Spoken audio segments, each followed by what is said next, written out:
ഇത് മാസ് മോട്ടോഴ്സിൽ നിന്നാണ് Honda Activa നമ്മൾ വർക്കിന് ആയിട്ടുണ്ട്. ഇതിനകത്ത് നിലവിൽ നമുക്ക് ടെസ്റ്റ് വർക്ക് അതേപോലെ തന്നെ ഫുൾ റീസ്റ്റോർ വർക്കാണ്, അതായത് ഫുൾ പെയിൻറ്റിങ് ആയിട്ട് ചെയ്ത് കയറ്റാൻ വേണ്ടിയിട്ടാണ്. അപ്പോൾ നമ്മളതിൻ്റെ ബോഡി പാർട്സ് ഓൾറെഡി അയച്ച് പെയിൻറ്റിങ്ങിലേക്ക് അയച്ചിട്ടുണ്ട്. ബാക്കിയത്തെ നമുക്ക് ഈ ഭാഗത്ത് ബാക്കിയത്തെ മെയിൻ്റനൻസ് വർക്ക് കുറച്ച് തീർത്തിട്ട് വേണം ബാക്കി പെയിൻറ്റിങ്ങിന് കയറ്റാനായിട്ട്. അപ്പോൾ നമ്മൾ അതിന് വേണ്ടിയിട്ട് അയച്ചിടണം. അപ്പോൾ അതിൻ്റെ ഏകദേശം നമുക്ക് എത്ര ചിലവ് വരും എന്നൊരു എസ്റ്റിമേറ്റ് ആക്കണം. അതിനൊക്കെ വേണ്ടിയിട്ട് നമ്മളൊരു വീഡിയോ ചെയ്യണതാണ് കേട്ടോ. നിലവിൽ വണ്ടിക്ക് സ്റ്റാർട്ടിങ് കംപ്ലയിൻറ്റ് ഉണ്ടായിരുന്നു. അതായത് നമ്മൾ ചെന്നടിച്ച് വണ്ടി സ്റ്റാർട്ടായി, പക്ഷേ വണ്ടി കൊണ്ടുവന്ന് വെച്ച് പിന്നെ സ്റ്റാർട്ടായി വണ്ടി ക്ലിയറായിട്ട് സ്റ്റാർട്ടാവുന്നില്ല. കിക്കർ അടിച്ചാലും ആവണ്ടായില്ല. സെൽഫ് ഓൾറെഡി ബാറ്ററി കംപ്ലയിൻ്റ് ഉണ്ട്. അപ്പോൾ അതുകൊണ്ട് തന്നെ സെൽഫിൻ്റെ കേസും ക്ലിയറായിട്ട് വർക്ക് ചെയ്യുന്നില്ല. നമ്മൾ ചെക്ക് ചെയ്യേണ്ട സമയത്ത് കിക്കർ അടിച്ചിട്ടും വണ്ടി സ്റ്റാർട്ടാവാത്തതിൻ്റെ മെയിൻ കാരണം എന്ന് വെച്ചാൽ എൻജിൻ കംപ്രഷൻ വളരെ ലോയാണ്. എൻജിൻ കംപ്രഷൻ ലോ എന്ന് പറയാൻ കാരണം എന്ന് വെച്ചാൽ എൻജിൻ ഹെഡിനകത്ത് കരിയുടെ അളവ് നല്ല രീതിയിൽ കൂടുതലുണ്ട്. അപ്പോൾ അങ്ങനെ വരുമ്പോഴാണ് എൻജിൻ കംപ്രഷൻ ലീക്ക് തന്നെ. സ്വാഭാവികമായിട്ട് നമുക്ക് എനിക്ക് തോന്നുന്നു ഇടയ്ക്കൊന്നും അയച്ച് ചെയ്തിട്ടൊന്നും ഉണ്ടാവില്ല. ഏകദേശം 15 വർഷമായി. ഇപ്പോൾ ടെസ്റ്റ് വർക്ക് എന്ന് പറയുമ്പോൾ 15 കൊല്ലമായല്ലോ. അപ്പോൾ ആ കാർബണൊക്കെ ഒന്ന് അയച്ച് ക്ലീൻ ചെയ്തിട്ട് വേണം നമുക്ക് റീസെറ്റ് ആക്കാൻ. അപ്പോഴാണ് നമുക്ക് ആ എൻജിൻ്റെ ആ ഒരു പെർഫോമൻസ് കറക്റ്റായിട്ട് കിട്ടുകയും നമുക്ക് ആ സ്റ്റാർട്ടിങ്ങിൻ്റെ കംപ്ലയിൻറ്റ് കംപ്രഷൻ ലീക്കും കൊണ്ടുള്ള കംപ്ലയിൻറ്റ് പിന്നീട് ഉണ്ടാവാതിരിക്കണമെന്നുണ്ടെങ്കിൽ ഇപ്പോൾ എന്തെങ്കിലും നമ്മൾ ബോഡി ഫുള്ളായിട്ട് അഴിക്കണം. ആ കൂട്ടത്തിലൂടെ അതും കൂടി അഴിച്ചിട്ട് ക്ലീൻ ചെയ്ത് കാർബണൊക്കെ ക്ലീൻ ചെയ്തിട്ട് വേണം റീസെറ്റ് ചെയ്യാനായിട്ട്. അപ്പോൾ അതിന് വേണ്ടിയിട്ട് നമുക്ക് ആ ഭാഗം അഴിക്കേണ്ടതായിട്ട് വരും. അഴിക്കുമ്പോൾ അതായത് എഞ്ചിൻ്റെ ഫുൾ എഞ്ചിൻ വർക്കായിട്ടല്ല, നമുക്ക് അതിൻ്റെ ഫ്രണ്ട് ഹെഡിൻ്റെ ഭാഗം, ഹെഡ് സിലിണ്ടറിൻ്റെ അത് തന്നെ ഇപ്പോൾ സ്റ്റാൻഡേർഡ് പിസ്റ്റണാണ് കിടക്കണമെന്നുണ്ടെങ്കിൽ നമുക്ക് ആ റിങ്സ് അടക്കം മാറ്റി റീസെറ്റ് ആക്കിയാൽ നമുക്ക് എഞ്ചിനൊക്കെ കറക്റ്റ് പെർഫോമൻസിലേക്ക് കിട്ടും. അപ്പോൾ നമുക്ക് ഈ ഭാഗം ഇപ്പോൾ ഇതുമേന്ന് ഇറക്കണം എന്തെങ്കിലും പെയിൻറ്റിങ്ങിന് വേണ്ടിയിട്ട് നമ്മൾ ചെയ്സൊക്കെ പീസാക്കിയിട്ടുള്ള കൊടുക്കണേ.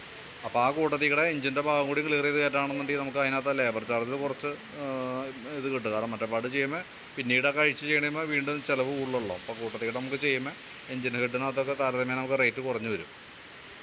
അപ്പോൾ ഞാൻ എസ്റ്റിമേറ്റിന് അത് ഉൾപ്പെടുത്താം. വീഡിയോ കണ്ടതിന് ശേഷം നോക്കിയിട്ട് പറഞ്ഞാൽ മതി. പിന്നെ എഞ്ചിൻ ഭാഗം ചെയ്യുന്ന സമയത്ത് കാർബറേറ്ററൊക്കെ നയിച്ച് ക്ലീൻ ചെയ്യണം. ടാങ്ക് ക്ലീനിങ് ആ ഭാഗങ്ങളൊക്കെ ക്ലിയർ ചെയ്യും. അപ്പോൾ petrol pipe ടാപ്പിന് complaint tap മാറ്റിയിടാം.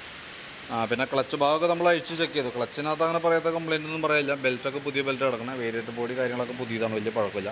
Clutch യൂണിറ്റൊക്കെ ഒന്ന് അഴിച്ച് ഗ്രീസ് ചെയ്തിട്ടേ വരും. ഗ്രീസ് ചെയ്ത് നമുക്ക് റീസെറ്റ് ആക്കാം. പിന്നെ എഞ്ചിൻ ഹെഡ് ക്ലീൻ ചെയ്യുന്നുണ്ടെങ്കിൽ ഞാൻ എസ്റ്റിമേറ്റ് ഇടുന്നുണ്ട്, എസ്റ്റിമേറ്റിനകത്ത് പറയാം.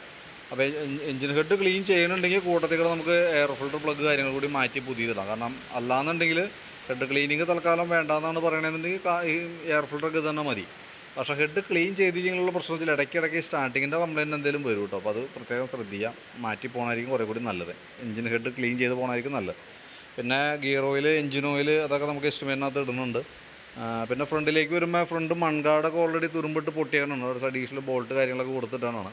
അപ്പോൾ നമ്മൾ ഫുള്ള് പക്ക നീറ്റായിട്ടുള്ള വർക്കാണ് പറഞ്ഞേക്കണത്. അപ്പോൾ അതും പ്രകാരം വരുമ്പോൾ നമുക്ക് മൺകാടൊക്കെ മാറ്റി പുതിയതൊക്കെ വയ്ക്കേണ്ടി വരും. അപ്പോൾ ഫോർക്കിൻ്റെ ഭാഗത്തൊക്കെ വെൽഡിങ് വിട്ടുപോയിട്ടുണ്ട്. അത് അഴിക്കണ കൂട്ടത്തിൽ അത് വെൽഡ് ചെയ്തൊക്കെ ബലപ്പെടുത്താം. പുതിയ മൺകാട് വെച്ച് പെയിൻറ്റ് ചെയ്ത് നമുക്ക് റീസെറ്റ് ആക്കാം. അപ്പോൾ പുതിയ വണ്ടി എങ്ങനെയാണോ ആ രീതിയിൽ തന്നെ വണ്ടി പെയിൻറ്റ് ചെയ്ത് ഇറങ്ങും. പിന്നെ കേബിളുകളൊക്കെ നമുക്ക് ആവശ്യമാണെങ്കിൽ കേബിളുകളൊക്കെ മാറ്റിയിടണം. Switch items, brake switch, indicator, self കാര്യങ്ങളൊക്കെ മാറ്റി പുതിയത് വയ്ക്കണം. അതൊക്കെയാണ് മെയിനായിട്ട് വന്ന വർക്ക്. അപ്പോൾ ഞാൻ അതിൻ്റെ ഏകദേശം ഒരു എസ്റ്റിമേറ്റൊക്കെ ആക്കിയിട്ട് ഡീറ്റെയിൽസ് വാട്സാപ്പിൽ ഇടാം. പിന്നെ ബാറ്ററി നമുക്കിത് ഇരിക്കുന്നത് 2023 ബാറ്ററിയാണ്. ആമറോണിൻ്റെ ബാറ്ററി ഇരിക്കണേ. ഓൾറെഡി വോൾട്ട് കുറവാണ്. 12 വോൾട്ടിലേക്ക് കഷ്ടി വരുന്നുണ്ട്. നമ്മളിപ്പോൾ ലോഡ് ടെസ്റ്റിലേക്ക് കൊടുക്കുമ്പോൾ ഫുള്ള് കട്ടായി പോകാം. കാരണം അത്രയ്ക്കും ലോയാണ്. അതായത് 2 വോൾട്ടൊക്കെയാണ് കാണിക്കുക. അപ്പോൾ അതുകൊണ്ട് നമുക്കത് ചാർജ് ചെയ്ത് വെച്ചിട്ട് പ്രത്യേകിച്ച് കാര്യമൊന്നുമില്ല. അപ്പോൾ നമ്മൾ സെറ്റ് ചെയ്ത് കംപ്ലീറ്റ് ചെയ്യേണ്ട കൂട്ടത്തിൽ കൂടെ പുതിയ ബാറ്ററി വയ്ക്കുക. ചാർജിങ്ങിൻ്റെ പൊസിഷൻ കൂടി കറക്റ്റ് ആണോ എന്നുള്ള ദിവസം നോക്കിയിട്ട് നമുക്കത് ക്ലോസ് ചെയ്യണമായിരിക്കും കുറച്ചുകൂടി ബെറ്റർ. അപ്പോൾ ഞാൻ ഈ പറഞ്ഞിരിക്കുന്ന ഈ ബാറ്ററിയുടെ അടക്കം ബാറ്ററി, മൺകാട്, ഈ പറഞ്ഞ പോലെ കേബിളുകൾ, സ്വിച്ചുകൾ, ഹെഡ് അഴിച്ച് ക്ലീൻ ചെയ്യുമ്പോൾ വന്ന ചിലവ് കാര്യങ്ങൾ, പിന്നെ നമുക്കതിനകത്ത് ഹെഡ്ലൈറ്റ്, ഇൻഡിക്കേറ്റർ, അതായത് ലൈറ്റുകളൊക്കെ മാറ്റി പുതിയത് വയ്ക്കാനാണ് പറഞ്ഞത്. അപ്പോൾ അതും ഞാൻ എസ്റ്റിമേറ്റിൽ ഉൾപ്പെടുത്തുന്നുണ്ട്. അതായത് ഫ്രണ്ടിലേക്ക് വരുമ്പോൾ ഹെഡ്ലൈറ്റ് വരും, 2 ഇൻഡിക്കേറ്റർ വരും. ബാക്കിലേക്ക് വരുമ്പോൾ ടെയിൽ അസംബ്ലി, അതായത് ഫുൾ ഒറ്റ യൂണിറ്റായിട്ടാണ്. അപ്പോൾ ടെയിൽ അസംബ്ലി ഞാൻ അതിനകത്ത് ഉൾപ്പെടുത്തുന്നുണ്ട്. ഇതെല്ലാം ഉൾപ്പെടുത്തിയിട്ടുള്ളൊരു എസ്റ്റിമേറ്റ് ഞാൻ ഡീറ്റെയിൽസ് വീഡിയോ സഹിതം വാട്സാപ്പിലേക്ക് തരാം.